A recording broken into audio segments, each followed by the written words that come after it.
Olá, que Deus abençoe você e a sua família.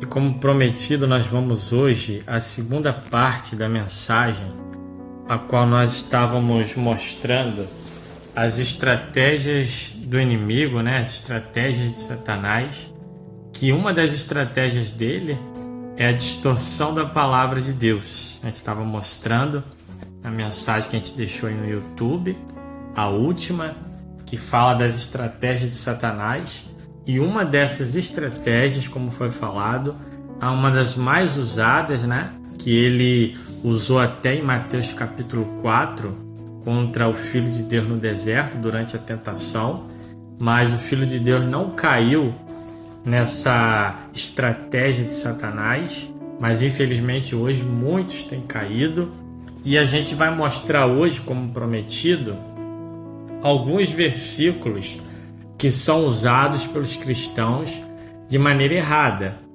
E aí vem aquela questão: uns distorcem descaradamente, sabendo que estão fazendo, outros distorcem porque aprenderam errado, foram ensinados errado. Então o que acontece? À medida que a pessoa vai conhecendo a verdade, o que é necessário ser feito por aquela pessoa que conhece a verdade? Obviamente é deixar a mentira e ficar com a verdade. Só que isso para muitos se torna algo muito difícil, porque envolve orgulho, envolve ali posições e outras coisas mais. Mas antes da gente mostrar esses versículos, hoje a gente vai falar de dois versículos que são muito distorcidos na palavra de Deus. A gente vai mostrar duas passagens bíblicas que são colocadas de maneira errada para as pessoas e que elas mesmo vão passando sem saber o que significa aquilo adiante. Mas antes da gente começar a mostrar esses dois versículos, que a gente vai mostrar que eles usam esses dois textos, a gente vai mostrar que distorcem, a gente vai falar aqui em Atos capítulo 8, o versículo 26 em diante, que conta até o relato da evangelização de Filipe para com Eunuco. Filipe evangelizou um eunuco. E a palavra de Deus diz assim, Atos capítulo 8, versículo 26, para a gente começar a passar para você, antes da gente mostrar os dois versículos que eles distorcem muito na palavra de Deus. Em Atos capítulo 8, versículo 26, diz assim: E o anjo do Senhor falou a Filipe, dizendo: Levanta-te e vai para o lado sul, ao caminho que desce de Jerusalém para Gaza, que está deserta. Versículo 27. E levantou-se e foi. E eis que um homem etíope, eunuco, mordomo-mor de Candace, rainha dos etíopes, ao qual era superintendente de todos os seus tesouros e tinha ido a Jerusalém para adoração, regressava e, assentado ao seu carro, lia o profeta Isaías. E disse o Espírito a Filipe: Chega-te e ajunta-te a esse carro. E correndo Filipe, ouviu que lia o profeta Isaías e disse: Entendes tu que lês? Ele disse: Como poderei entender se alguém não me ensinar? E rogou a Filipe que subisse e com ele se assentasse. Talvez você esteja perguntando: mas o irmão não vai mostrar os dois versículos que ele prometeu, que ele vai mostrar que são dois versículos que são muito distorcidos na palavra? Não se preocupe, tenha um pouco de paciência, eu vou mostrar. Mas antes de mostrar esses versículos para você, eu quero que você preste atenção nessa passagem que acabamos de ler, que mostra, Filipe, servo do Senhor, evangelizando o eunuco. Eu não vou abordar aqui, me aprofundar aqui nesse texto, porque o que eu quero que você entenda nesse texto, que é uma revelação bíblica para mim e para você, é o seguinte: o eunuco estava lendo um texto, e era o texto do livro do profeta Isaías. E correndo Filipe, Atos capítulo 8, versículo 30 e 31, conta o que eu quero mostrar para vocês. Disse assim: ouviu que lia o profeta Isaías. Filipe viu e disse: entende tu que lê? Filipe fez essa pergunta para o eunuco. O eunuco estava lendo o livro do profeta Isaías e Filipe fez essa pergunta para ele: entende tu que lê? E ele respondeu para Filipe: como poderei entender se alguém não me ensinar? E rogou a Filipe que subisse e com ele se assentasse. Aqui existe algo que acontece na vida de muita gente, principalmente nos dias de hoje, já é algo antigo. A falta de entendimento da palavra de Deus. E por causa disso, por causa dessa falta de entendimento, as pessoas erram, as pessoas tomam ali atitudes erradas e também ensinam errado e vão passando de geração em geração aqueles ensinamentos errados. Filipe fez uma pergunta simples para aquele homem que estava na carruagem: entende tu que lê? E ele foi sincero: como poderei entender se não há quem me ensine, quem me explique? Muitos hoje estão abrindo a palavra de Deus, estão lendo, mas não estão entendendo nada. Estão como aquele eunuco que estava ali caminhando pelo deserto numa carruagem. E se você perguntar: entende tu que lê? Ele nem vai saber te responder. Infelizmente é o estado de muitos cristãos hoje. Se fosse uma pessoa como eunuco, que vamos dizer que não tinha um grande conhecimento, que estava ali, a ponto de se converter, não era convertido ainda damos uma colher de chá, na linguagem popular dizendo.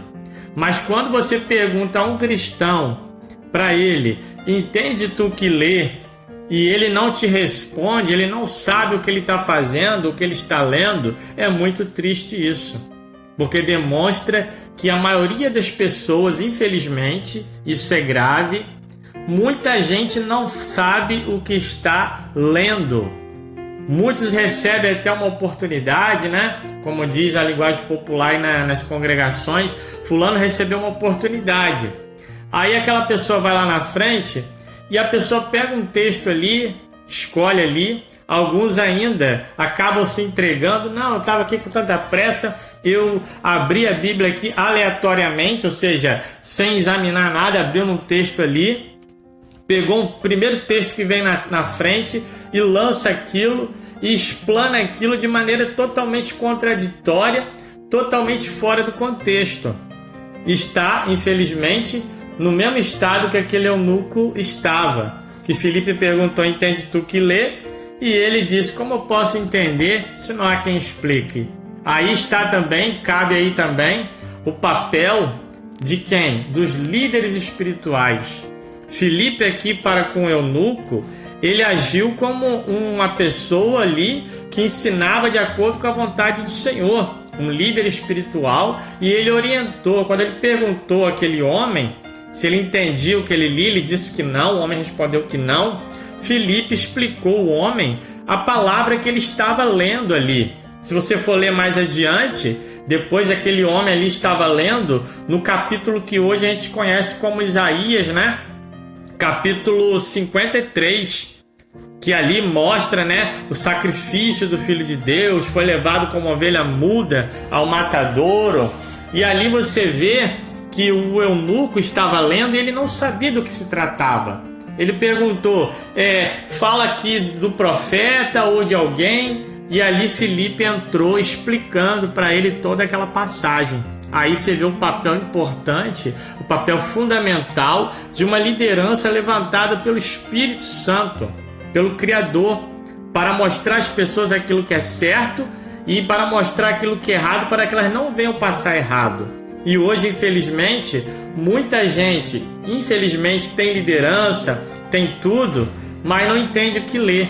E o mais interessante é que os líderes ficam vendo aquelas pessoas falar, passar errado, e eles não têm a coragem de corrigir no bom sentido, de conversar com aquela pessoa, de mostrar a verdade, de ensinar a palavra de Deus corretamente. E isso está cada dia mais difícil, porque eles mesmos têm distorcido a palavra de Deus. Não é de se admirar que eles não venham se incomodar com aquelas pessoas que dentro de suas congregações, aliás suas não, devem ser do Senhor, mas de congregações que dizem servir ao Senhor. Essas pessoas falarem errado ali os versículos, mostrarem as situações de maneira errada e esses líderes não se incomodarem. O que eu estou falando aqui não se trata de falar bonito, não se trata de explicar bonito, simplesmente se trata de anunciar a verdade. Para você falar a verdade, você não precisa ter eloquência, você não precisa chegar ali e trazer um sermão maravilhoso. O mais importante, ainda com toda a simplicidade, com toda a humildade, o mais importante é anunciar a verdade. Não importa se você fala mais bonito ou se você é um pouco mais desse jeito ou de outro, o que importa é você anunciar a verdade e ler e passar para as pessoas algo que você tem entendimento e não ficar, como aquele eunuco que não servia ao Senhor, que depois se converteu e ele disse: olha, não sei o que eu estou lendo. Perguntou para ele: entende tu que lê? Ele falou: não sei, como posso entender se não há quem explique? E cadê o papel das lideranças nesses momentos onde você vê o evangelho sendo distorcido? E infelizmente essas próprias lideranças têm distorcido muitos textos da palavra de Deus. E é por isso que muitos até não gostam de ouvir palavras como essa. Porque quando você chama a responsabilidade, muitos ficam zangados, porque eles sabem que estão errados e não gostam de ser confrontados com a verdade. Portanto, meu amigo, minha amiga, você que ouve essa mensagem, entenda o que você lê. Procure entender, examinar as escrituras. Não se deixe ali viver numa situação, não fique numa situação como a daquele eunuco, que está lendo as coisas, não está entendendo, está falando do Senhor e não sabe a respeito do Deus que você diz servir. Que evangelho é esse? As pessoas vão pensar. Onde uma pessoa que diz servir ao Senhor, ela não sabe lhe falar do Deus dela.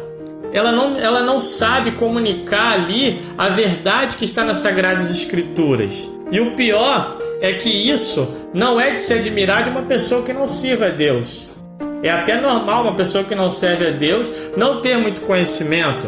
Mas infelizmente muitos que hoje não são cristãos têm dado um banho de conhecimento sobre muitos cristãos. Ainda que não tenham se convertido, eles sabem, ainda que superficialmente, mas sabem. Muito mais do que muitos cristãos. Por isso os cristãos hoje estão sendo destruídos. Como diz Oséias 4:6, o meu povo foi destruído porque lhe faltou conhecimento. Os evangélicos hoje, infelizmente, estão como eunuco. Você pergunta: entende tu que lê? Ele não tem a mínima ideia, porque ele foi doutrinado ali, passaram um monte de versículo distorcido para ele e infelizmente não chega ao conhecimento da verdade, não absorve a verdade e por isso sofre. O meu povo foi destruído porque lhe faltou conhecimento.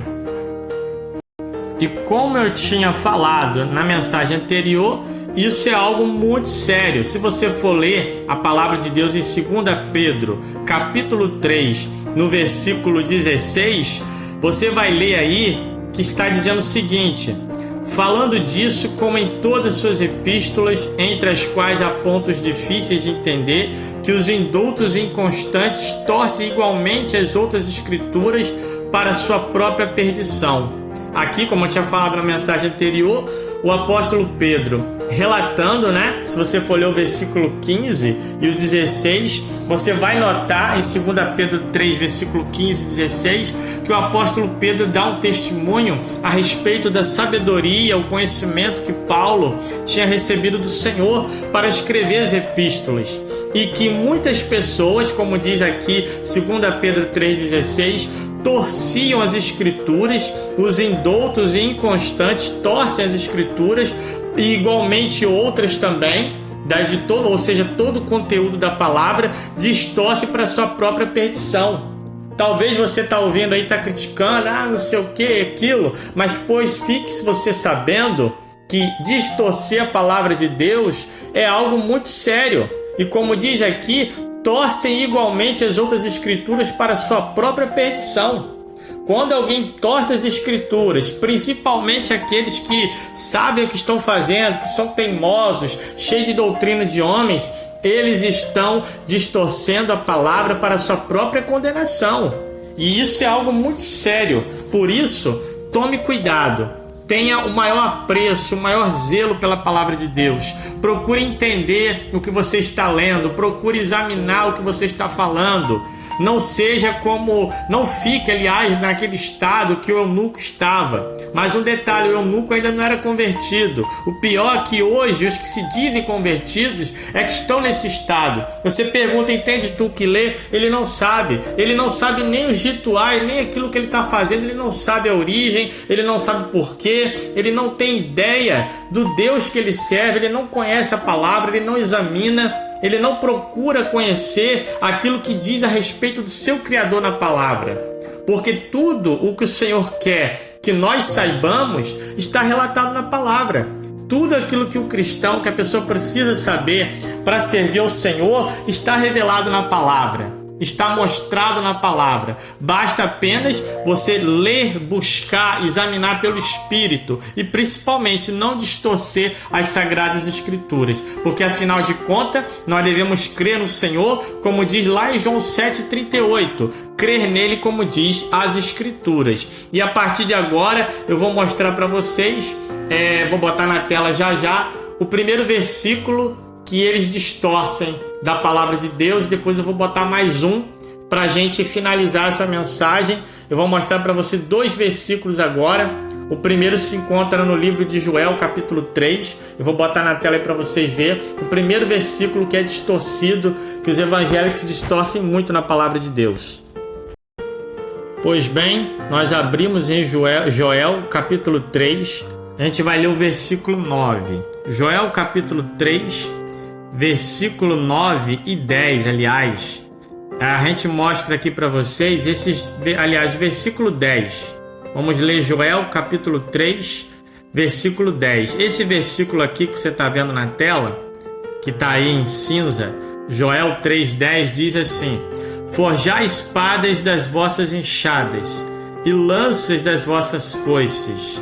Aí vem dizendo: diga ao fraco, eu sou forte. Joel 3,10. Diga ao fraco, eu sou forte. Esse versículo aqui, ele é um dos campeões em distorção. Não existe nada de errado com a palavra de Deus. A palavra de Deus está perfeita. Mas como eu falei na mensagem anterior, que deixamos aí no YouTube, a estratégia que Satanás usou contra o Filho de Deus no deserto era o quê? Distorcer a palavra. Tirar a palavra de Deus do seu contexto original e levar ali para um contexto errado, para que as pessoas entendam de forma errada. E esse versículo de Joel, capítulo 3, versículo 10, que no finalzinho diz o seguinte: digo fraco, eu sou forte. Isso aqui já virou tema de campanha. Isso daqui já virou frase de efeito, né? No momento das pregações, onde o pregador está bem empolgado e ele diz: irmãos, a Bíblia diz, diga ao fraco, eu sou forte. Isso soa bonito aos ouvidos, não é verdade? Isso causa um impacto, isso dá a você entender que mesmo você fraco, você tem que dizer que você é forte, que você tem que ir para frente. É isso que passa para a mente das pessoas. Então esse versículo é um dos campeões de repetição e de distorção nas congregações. Porém, esse versículo ele não pode ser interpretado apenas a partir desse textozinho aqui do versículo 10. Você não pode chegar e achar que aqui o Senhor está dizendo que é para você, dizer você que é fraco, né? Na visão desse versículo, dizer que você é forte, não. Aliás, isso daqui não é nem uma palavra para o cristão usar.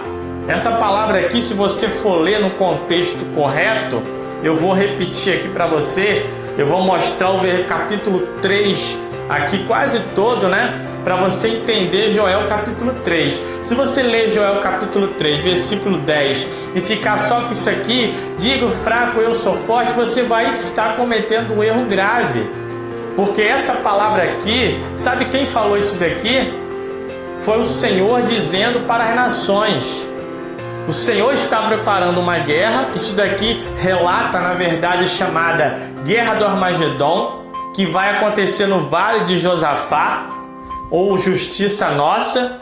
e ali o Senhor vai reunir todas as nações ali, aliás, as nações vão se reunir para pelejarem contra o Senhor, para impedirem que o Filho de Deus venha estabelecer o seu reino aqui, os 1000 anos. E isso vai ser logo após ali o finalzinho da grande tribulação, quando o Senhor vier para guerrear contra a besta, o falso profeta, e ele vai vencer, é claro. Não dá para a gente trazer uma coisa muito ampla aqui para você, mas esse texto de Joel capítulo 3, ele fala da batalha do Armagedon, que vai acontecer no Vale de Josafá. E nessa batalha, todas as nações vão se reunir ali para tentar lutar contra o Filho de Deus, só que não vão conseguir.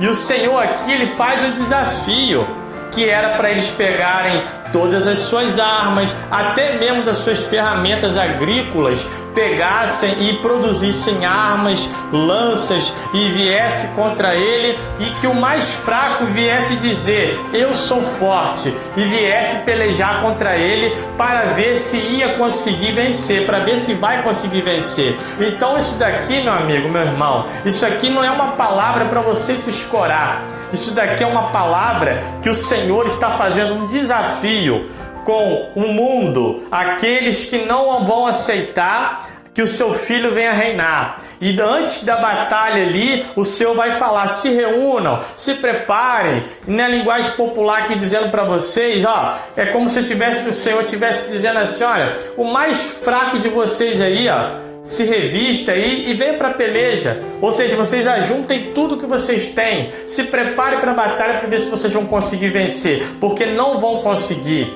Então, quando a palavra de Deus diz aqui: digo fraco, eu sou forte, você não pode ler só isso daqui. Você tem que entender o contexto completo da mensagem. E você vai entender lendo o capítulo todo, e não apenas um versículo. Quando você lê um versículo só, Joel 3,10, ali você faz uma doutrina chamada doutrina do triunfalismo. Não, digo fraco, eu sou forte, papapá. Não é isso. Olha o contexto da palavra. Você já começa daqui vendo o título aí, né? Cada Bíblia tem um título diferente. O juízo de Deus sobre os pagãos. Aí vem dizendo: porque eis que naqueles dias e naquele tempo em que removerei o cativeiro de Judá e de Jerusalém, congregarei todas as nações e as farei descer ao vale de Josafá, e ali com elas entrarei em juízo por causa do meu povo, da minha herança, Israel, a quem elas espalharam entre as nações e repartiram a minha terra. E lançaram sorte sobre o meu povo, e deram um menino por uma meretriz, e venderam uma menina por vinho para beberem. E também que tendes vós comigo, Tiro e Sidom, e todas as regiões da Filistia, é tal o pago que vós me dais? Pois se me pagais assim, bem depressa vos farei tornar a vossa paga sobre a vossa cabeça, visto que me levaste, como levastes a minha prata e o meu ouro, as minhas coisas desejáveis e formosas pudessem em vossos templos, e vendeste os filhos de Judá, os filhos de Jerusalém, aos filhos dos gregos, para apartar para longe os seus termos. Eis que eu suscitarei do lugar para onde os vendestes, e farei tornar a vossa paga sobre a vossa própria cabeça, e venderei vossos filhos, as vossas filhas, na mão dos filhos de Judá, que os venderão aos sabeus, ao povo distante, porque o Senhor o disse. Aí vem dizendo: proclamai isto entre os gentios. Olha só o que o Senhor vem falando. O Senhor vem trazendo o juízo sobre todas as nações que perturbaram Israel até hoje, que destruíram, que vieram ali saquear, que fizeram coisas terríveis contra os filhos de Israel. O Senhor vai defender esse povo na batalha do Armagedon. O Senhor vai guardar essa nação. E aí vem dizendo: proclamai isto entre os gentios, preparai a guerra, suscitai os fortes, cheguem-se, subam todos os homens de guerra. Olha só, o Senhor fazendo o desafio: forjai a espada das vossas enxadas, lanças das vossas foices, e diga ao fraco: eu sou forte. Ou seja, o Senhor está fazendo um desafio com o ímpio. Isso aqui não é para o cristão repetir, não é para virar tema de campanha, Isso daqui é um juízo de Deus sobre as nações. O Senhor dizendo para as nações: diga o fraco entre vós que é forte, venha contra mim. Prepare as suas armas. Esse texto ele está em harmonia com o Salmo número 2. O Salmo número 2 ele fala que as nações vão se amontoar. Depois você dá uma lida com calma. Salmo número 2 diz que as nações vão se amontoar, vão fazer conluio contra o Filho de Deus, mas o Senhor se rirá. E ali mostra, né? Beijai o filho no finalzinho. Beijai o filho para que ele não se ire, para que não vos despedace. Está escrito no Salmo número 2. Depois você dá uma lida no Salmo número 2 completo, que ali fala, né, sobre a obediência ao filho, né? É o Senhor Deus aconselhando para que as nações se submetam, aliás, ao Filho quando ele vier reinar, para que as nações não venham ser despedaçadas, porque se elas se levantarem vão ser destruídas na batalha do Armagedon. E aqui vem dizendo isso: proclamar isto, Joel 3,9, proclamar isto entre os gentios, preparai a guerra, suscitai os fortes, cheguem-se, subam todos os homens de guerra. O desafio foi lançado: forjar a espada das vossas enxadas, lança das vossas foices, diga o fraco, eu sou forte. Essa é a palavra de efeito dos evangélicos. Mas mal sabem que essa palavra que eles usam fora de contexto não é nada daquilo que eles estão falando. Aí depois vem dizendo: ajuntai-vos e vinde todos os gentios em redor, congregai-vos, ó Senhor, faz descer ali os teus fortes. Suscitem-se os gentios e subam o vale de Josafá, pois ali me assentarei para julgar todos os gentios em redor. Ou seja, aqui fala, né, de um julgamento. A batalha do Armagedon no vale de Josafá, que vai ser aonde vai se fender o Monte das Oliveiras, vai se tornar um grande vale, que será o Vale do Armagedon, ou Vale de Josafá, que significa Senhor, justiça nossa. Ali vai ser o juízo contra as nações. E todas as nações que se levantarem contra o Senhor, elas vão perecer. E por isso que ele falou: diga ao fraco, eu sou forte, venha contra mim, se vocês vão conseguir vencer. Aí vem os evangélicos, pegam essa palavra e trazem distorcendo o sentido dela. Aí bota lá na campanha, né? Diga o fraco, eu sou forte. É como se eles estivessem se colocando contra o Senhor. Porque essa frase que o Senhor sugere que a pessoa venha dizer, diga o fraco, eu sou forte, é em relação ao ímpio contra ele, o pecador contra ele, os maus contra ele. Então o Senhor aqui está falando para os maus. Digam vocês, o mais fraco de vocês diz que é forte e venha contra mim. Se você for ler Joel capítulo 3, no versículo 10, na versão King James, eu vou mostrar para vocês agora, já diz diferente, já mostra de uma maneira mais clara, uma tradução que eu considero uma das melhores. A Bíblia King James, ela mostra esse texto de Joel 3, versículo 10, de uma maneira mais correta, de uma maneira fácil de você entender, porque é da maneira que ela foi traduzida, uma maneira mais original, uma maneira mais simples de você entender. E a Ferreira de Almeida tem alguns probleminhas, é por isso que muita gente olha isso daí, digo fraco, eu sou forte, e pensa que é para falar isso. Também é um erro, não digo um erro, mas é uma dificuldade de tradução.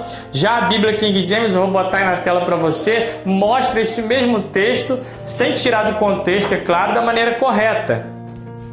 Agora você está vendo aí a Bíblia King James, Joel capítulo 3, versículo 10, é a mesma coisa. Só que quem lê a Ferreira de Almeida vai se enrolar muito, porque a Bíblia Ferreira de João Ferreira de Almeida, aquela versão, ela tem uns textos que são eruditos, mas traduzidos de uma maneira bem diferente, de uma maneira difícil das pessoas entender. Isso ajuda também a pessoa a se confundir muito.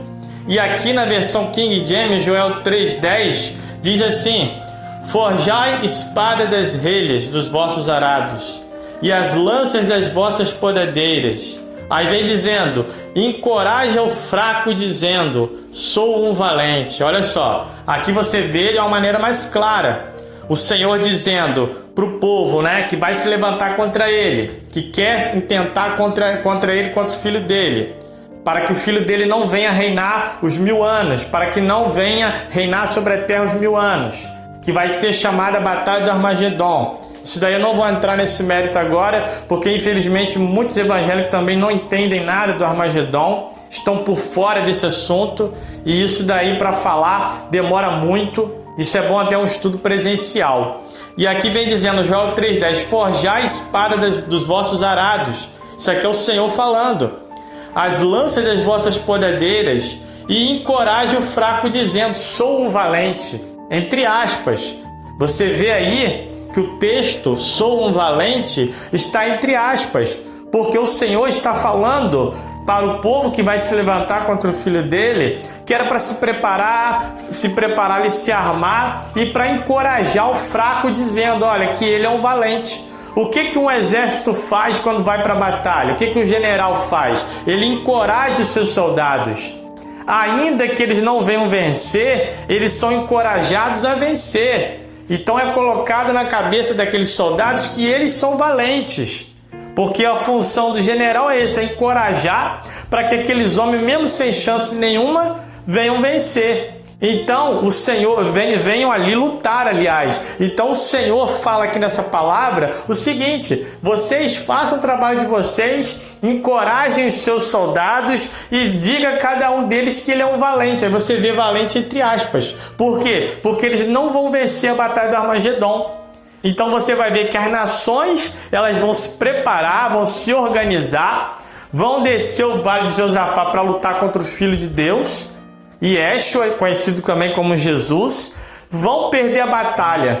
E nisso, até os mais fracos vão estar no meio, porque eles vão ser encorajados a pelejar e, sem chance nenhuma, é claro, né, vão ser derrotados. Então, esse texto aqui, Joel 3,10, digo fraco, eu sou forte, ou digo fraco aqui, eu sou um valente, encoraja o fraco dizendo sou um valente, diz respeito à batalha do Armagedon. Isso daqui é uma palavra que o ímpio vai falar contra o Senhor, e não que o Senhor está mandando você falar, tá entendendo? Então quando você chega aí, qual o tema da campanha? Eu nunca vi também tanta campanha que os crentes fazem, né? E a campanha para baixo para cima e você vê que não dá em nada. Então faz a campanha, digo fraco, eu sou forte. Aí faz uma camisa, digo fraco, eu sou forte. Bota no carro, digo fraco, eu sou forte. Mal sabe ele que ele está se colocando no lugar de um ímpio. É como se ele estivesse falando para o Senhor, olha, eu vou lutar contra o Senhor e vou vencer. Sendo que não vai vencer. Porque quando diz aqui, sou um valente, ou digo fraco, eu sou forte, na versão Ferreira de Almeida, você vê que é algo representativo, está ali em entre aspas. Não é uma palavra que realmente venha mostrar que a pessoa vai vencer de maneira nenhuma. Isso daqui é uma palavra do ímpio que ele vai falar contra o Senhor. Ele vai encorajar os dele a lutar contra o Senhor. É igual aquelas pessoas que não gostam da palavra, não gostam do Senhor e encorajam outras pessoas a ficar contra o Senhor. Digo fraco, eu sou forte, se levanta. Então, meu amigo, leia o texto completo. Leia Joel capítulo 3 inteirinho, para que você tenha ali a compreensão. Só até onde a gente leu, eu nem li tudo, mas já deu para entender o que se trata. Mas se você ler Joel capítulo 3 todo, e isso é para você fazer, não para mim, porque eu já li, agora você tem que ler, você tem que buscar, você tem que procurar aprender, para você não ficar igual eunuco, falando coisas sem saber o que você está lendo. Senão você vai chegar lá na frente e vai dizer, diga ao fraco, eu sou forte. Para quem não entende, você vai estar arrasando. Mas se tiver alguém ali que entende, você vai estar sendo envergonhado, passando vergonha e vai estar igual ao nuco. Entende tu que lê? Como posso se não há quem explique? Agora você foi explicado. Portanto, nunca mais diga essa palavra. Digo fraco, eu sou forte. Porque você não é forte, você é fraco mesmo. E se você estiver do lado daqueles que vão falar essa palavra, você está muito enrolado. Porque não vai vencer na batalha do Armagedon, não. De jeito algum. Portanto, aquela palavra que nós acabamos de ler, Joel 3,10, digo fraco, eu sou forte, o contexto dela é de um contexto de uma batalha das nações ímpias, nações pagãs contra o Criador. Então as nações vão se preparar, vão encorajar os seus ali, frustradamente, vão encorajar, né, entre aspas, e vão dizer que até o mais fraco é forte, vão encorajar as pessoas a lutar contra o Filho de Deus e não vão conseguir vencer. Então esse foi Joel 3,10, que é um versículo muito distorcido no meio das congregações. E agora nós vamos para o último versículo que a gente vai mostrar, tem vários, mas a gente não dá para falar todos, é muita coisa. Vamos em Isaías capítulo 60, eu quero mostrar para vocês aqui, Isaías 60, a gente vai ler o versículo 1 e 2 e depois vamos um pouquinho mais adiante. Olha o que diz Isaías 60 para você entender aqui. Esse texto aqui também é muito usado, né? Geralmente quando alguém faz aniversário, culto de ação de graças, né? Aí sempre tem um que pega esse texto aqui e lança como se fosse para a pessoa ali. Gente, vamos parar para analisar as coisas, para a gente não ficar passando coisas erradas para as pessoas. Eu sei que tem coisa que é muito bonita na Bíblia, mas nós temos que entender aquilo que é para nós, aquilo que é específico para uma nação, aquilo que é específico para aquele povo. E tem muita coisa nas Sagradas Escrituras, muitas profecias, antes da gente ler Isaías 60 aqui, tem muita profecia que é específica para Israel. Tem muita profecia que é específica para Jerusalém. Tem coisas que não são para esse tempo agora. Tem coisas que vão acontecer no reinado milenar. Tem coisas que vão acontecer só na Nova Jerusalém Celestial. Então, temos que colocar cada coisa no seu devido lugar. Tem coisas que já aconteceram, tem coisas que vão acontecer ainda, então tem que ter ali um equilíbrio. Nós temos que ler e entender. E esses versículos aqui, ó, de Isaías 60, gente, como é distorcido. Eu vou ler aqui para vocês. Põe-te em pé, levanta-te e resplandece, porque a tua luz é chegada e a glória de Yahvé, ou o Senhor, raia sobre ti. Em verdade as trevas cobrem a terra, escuridão envolve todas as nações. Mas sobre ti levanta-te a face de Yahvé, ou o Senhor, e a sua glória aparece sobre ti. Então vamos parar aqui. Esse versículo aqui, esses dois versículos, né? Levanta-te e põe-te de pé, né? Na Ferreira de Almeida, né?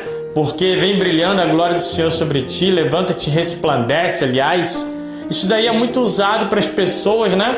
Quando tem um aniversário, quando tem uma festividade, já vão pegando esse texto aqui. É algo automático. E se você for pegar esse texto, você tem que ser o primeiro a trazer uma palavrinha. Porque senão, se você estiver pensando em pegar esse texto aqui num dia de aniversário, num culto de ação de graça, você está enrolado, porque todo mundo já pegou ele. Então você vai ter que arrumar outra palavra aí para poder falar para os irmãos, senão você está enrolado. Esse texto aqui, pode ter certeza, é um dos mais visados nessa hora. Mas ele não diz isso a respeito de uma pessoa, que é o contexto que, infelizmente, quando é pego ali, né, pela pessoa que vai trazer uma palavra, ela traz isso como se fosse para uma pessoa, para alguém, para aquela pessoa que está fazendo aniversário ou que foi agraciada com uma bênção. Se você ler o título aí, já vem dizendo a quem é endereçada: a glória de Sião, a Nova Jerusalém. Então você vem dizendo, você vai ver aí, né, aliás, que isso aí não diz respeito a ninguém que está fazendo aniversário, não diz respeito a alguém que está sendo abençoado assim por uma coisa aqui na terra. Isso daí fala da Nova Jerusalém. Isso daqui é algo específico para Jerusalém. Se você for ler Isaías 60, o capítulo todinho, eu te desafio a ler, você vai entender que essa palavra, esse contexto, levanta-te e resplandece, é a respeito da Jerusalém. Jerusalém que foi abatida várias vezes, Jerusalém que foi saqueada, que foi zombada, que foi ali brutalmente, ele teve seus filhos, né? O seu povo assassinado e muitas das vezes por desobediência deles, é claro. Então tudo que as nações fizeram de ruim contra Jerusalém, todo o sofrimento deles vai desaparecer. E o Senhor vem falando: olha, em verdade as trevas cobrem a terra, a escuridão envolve todas as nações, mas sobre ti levanta-te a face de Yahvé, ou seja, o Senhor, e a sua glória aparece sobre ti. Isaías 60, versículo 3: as nações caminharão à tua luz e os reis no clarão do teu sol nascente. Ou seja, isso daqui não vai acontecer na Nova Jerusalém Celestial, não, mas é aqui na terra, durante o reino milenar. Você não sabia não? Mas procure aprender a palavra do Senhor. Durante o reino dos 1000 anos, essa Jerusalém aqui, que fala aqui, que levanta e te resplandece, que a glória do Senhor vem brilhando sobre ti, é essa Jerusalém que vai ser restaurada.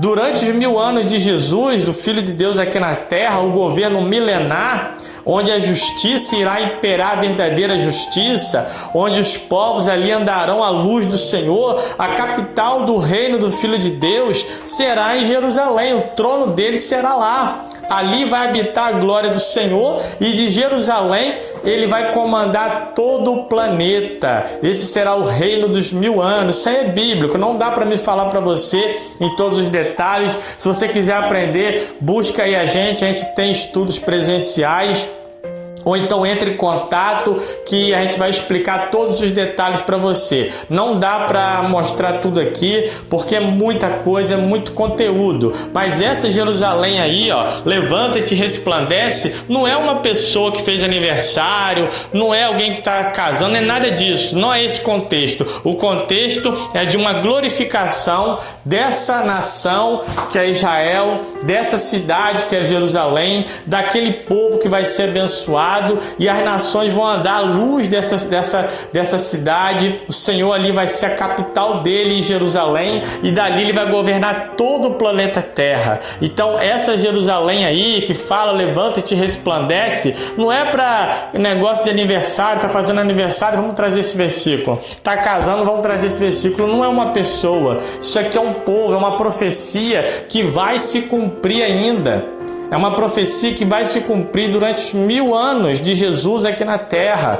E isso vai ser glorioso. Bem-aventurados aqueles que estiverem participando desse reinado, que vão ver toda a glória de Jerusalém, e todas as nações que mutilaram Jerusalém, que maltrataram, que zombaram, elas vão ter que andar à luz dessa nação, porque ali vai estar a luz do Senhor no trono dele em Jerusalém, governando todas as coisas. E para você ver, Isaías 60, versículo 12, fala também sobre isso. Diz assim: em verdade a nação e o reino que não te servirem perecerão sumariamente, serão absolutamente dizimados. Versículo 13 de Isaías 60: a glória do Líbano virá a ti, chegarão também junto pinheiros, o cipreste, o zimbro, todos com o propósito de oferecer adoração ao local onde se situa o meu templo, e eu estarei presente e glorificarei todo lugar onde tocarem os meus pés. Aqui você vendo Isaías 60, versículo 12 e 13, na João Ferreira de Almeida, na versão King James também, é o mesmo sentido. Mostra que as nações que não servirem ao Senhor em Jerusalém vão ser dizimadas, vão sofrer as consequências por desobediência. As nações vão ser obrigadas a subir pelo menos uma vez por ano para adorar o Senhor em Jerusalém, porque senão vão ser punidas. E aonde será o lugar do trono do templo do Senhor? Ali onde ele pisar os seus pés, ele vai glorificar. O lugar onde ele vai ter o seu trono, que é em Jerusalém, até o templo que foi destruído, que já não existe mais a verdadeira casa do Senhor, que não são essas congregações que eles chamam de casa do Senhor, mas o verdadeiro templo que foi construído pela ordem do Senhor, que Salomão construiu, que já está em ruínas hoje, que não existe mais. Esse templo, na época do Senhor dos 1000 anos, ele vai ser restabelecido, e ali vai ser um local de adoração, a verdadeira ter a casa do Senhor, vai ser restaurada, e é o que acontece? O Senhor vai repousar com o seu trono ali, e as nações, como diz Isaías 60:12, vão ter que vir adorar, vão ter que servir, e isso vai ser durante ali pelo menos uma vez por ano, porque as nações que não fizerem isso não vão ter bênçãos e vão ser punidas. E aqui ele fala, que no versículo 13, que ofereci adoração ao local onde se situa o meu templo, e eu estarei presente e glorificarei todo lugar onde tocar os meus pés. Ou seja, o Senhor vai estar presente. Quem é esse Senhor? É o Filho de Deus. Vai estar em Jerusalém, o seu templo vai ser restaurado, o povo de Israel vai ser novamente glorificado, Jerusalém vai voltar a ser aquela cidade, aliás, muito melhor do que sempre foi, e ali vai ser a capital do reino do Filho de Deus. Isaías 60, se você ler o contexto todo, diz isso, e não apenas um versículo. Aliás, você não pode pegar esse versículo jamais. Isaías 60, no versículo 1 e 2, levanta-te e resplandece, porque vem brilhando a glória do Senhor sobre ti, como se fosse uma pessoa. Isso não é profecia para uma pessoa. Isso, no contexto certo, é de uma glorificação de um povo, uma glorificação de uma nação toda. Aquela cidade vai ser a capital do reino do Filho de Deus. E como eu falei, Isaías 60, versículo 12, 13, mostra o quê? Que as nações vão ter que se submeter ao Senhor, porque senão vão ser dizimadas, vão ser punidas. E aonde, no versículo 13 de Isaías 60, aonde ele colocar a planta dos seus pés, ali vai ser glorificado, vai ser o lugar de reverência onde ele estiver. Então esse é o contexto verdadeiro dessa palavra. Não tem nada a ver com mensagem de casamento, de aniversário, de culto de ação de graça. Essa mensagem fala sobre o povo de Israel e a sua glorificação durante o reinado dos 1000 anos. Quem lê, quem procura, sabe que isso é verdade. Agora, quem se opõe fica ali distorcendo a palavra, fica catando versículos e versículos isolados da palavra de Deus e trazendo doutrinas, ensinando coisas que não interessam e que não são verdade. É por isso que muita gente, coitado, até sem saber, pega isso daqui e fica passando ali para as pessoas sem saber. Mas agora hoje você sabe. E se você que é líder está ouvindo essa mensagem, procure falar as coisas de maneira correta, para que o povo ande na verdade, para que você também ande na verdade. Porque como diz 2 Pedro 3,16, muitos torcem as escrituras para a sua própria condenação. Então imagina você ser condenado porque está distorcendo os textos bíblicos, está pegando parte de profecia, trazendo para o lado pessoal das pessoas. Não, mas a palavra cada um entende de uma forma. A palavra não é cada um que entende de uma forma, não. Cada um pode ter a sua maneira de ministrar. Cada um é mais rápido, o outro é mais devagar. Um mostra mais, outro mostra menos. Um tem mais profundidade, outro tem menos profundidade. Mas nunca tirar a verdade. Nunca dizer que uma palavra que diz respeito a uma situação está falando de outra. Eu jamais, com conhecimento, eu jamais posso pegar esse texto aqui e trazer para uma pessoa que está fazendo aniversário. Levanta-te, resplandece. Embora seja bonito, embora seja lindo, maravilhoso, mas não é isso que está dizendo ali a palavra. A palavra está falando do povo de Israel, de uma outra situação. Então você tem que procurar na palavra outra palavra que venha falar daquela situação, que esteja no contexto daquilo que você está dizendo, e não distorcer Sagradas Escrituras igual o diabo fez em Mateus capítulo 4 contra o Filho de Deus no deserto. Pegou o Salmo 91, versículo 10 e 11 ali, Porque está escrito que a teus anjos dará ordem a teu respeito para que não tropece em nenhuma pedra. Jogou para Jesus no sentido de que era para Jesus fazer aquilo que ele queria, para mostrar ali que podia, que era o Filho de Deus. E Jesus trouxe para o contexto original. Aí mostrou também, está escrito, não tentarás o Senhor teu Deus. Jesus botou no contexto original da palavra. Ou seja, a estratégia do diabo está aí, enganando muitas pessoas. Portanto, preste atenção. Olha a palavra do Senhor, examinai, pois, as Escrituras. Então, meus amigos e irmãos, até a próxima, que Deus abençoe a tua vida. E qualquer dúvida, entre em contato aí Pode falar, não tenha medo, pode conversar, nós estamos aqui para esclarecer. Não fique como o eunuco, que Filipe perguntou para ele, olha, entende tu que lê? E ele falou, como posso entender porque não há quem explique, se não há quem explique? Então aproveite a oportunidade que o Senhor está te dando de conhecer a verdade e comece ali a andar pelo caminho da verdade. Então essa foi a segunda parte, aliás, e a última, né? Desse estudo sobre as estratégias de Satanás de desvirtuar a palavra, de distorcer a palavra. E você viu aí hoje dois versículos, dois textos, Ezequiel capítulo 3, versículo 10, Isaías 60, versículo 1 e 2, que são textos distorcidos, que dizem respeito de uma verdade, mas as pessoas pegam e trazem para o lado pessoal, uma interpretação triunfalista e por aí vai. Isso não é coisa de filho de Deus, tá entendendo? Isso é coisa do maligno. Então tome cuidado, entre pelo caminho da verdade. E até a próxima, em nome do Senhor. Assista os vídeos aí, participe, né? Sempre esteja olhando para você se edificar, para você aprender, e que Deus vos abençoe.